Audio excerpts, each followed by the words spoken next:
Um, but in order to be able to act and to change your strategy, or you need to be able to utilize different shot selections.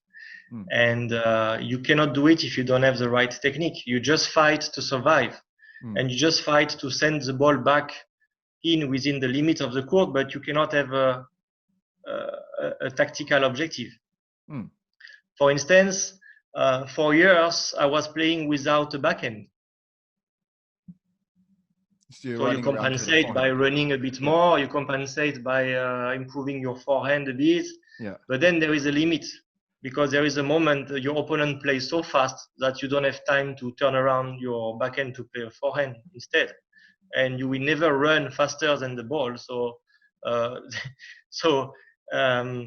But then I found out later, when I started to teach more seriously, like full time, and then that it's very easy to learn. There are a few things to do, maybe 2 or 3 things to do that I never heard about. You need to change your grip.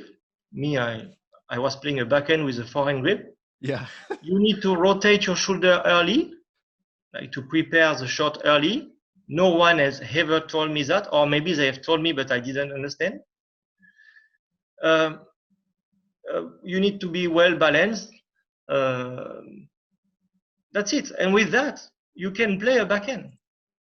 And you can play a backhand cross court, you can play a backhand down the line, you can play high, you can play low, you can use topspin, you can slice. But me, I didn't know that. I was playing with an open stance without turning my shoulder, with a forehand grip. So I was sometimes able to counter a little bit the opponent. So I could do some passing shots sometimes, surprisingly, because it's just countering a ball.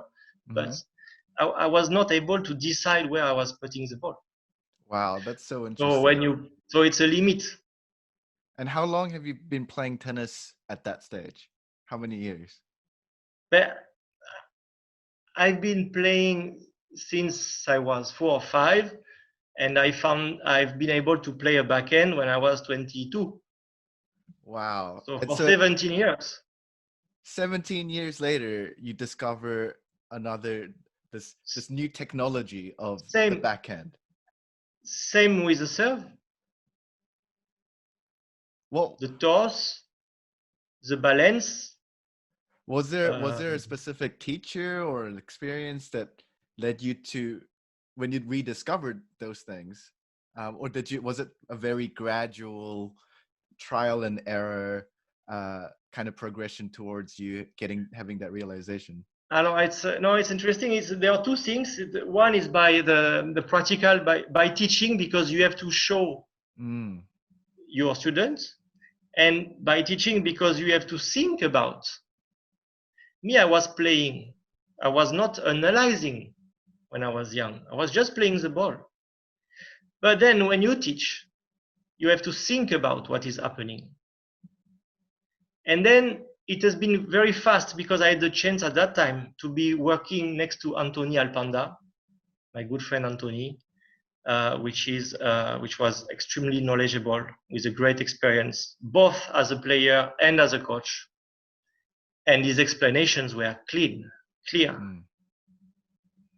And when you try it, you see that it works. It's right. And I have to be careful nowadays, because of this frustration, because of that, I have a tendency to insist a little bit too much on the technique, because I compensate. Right.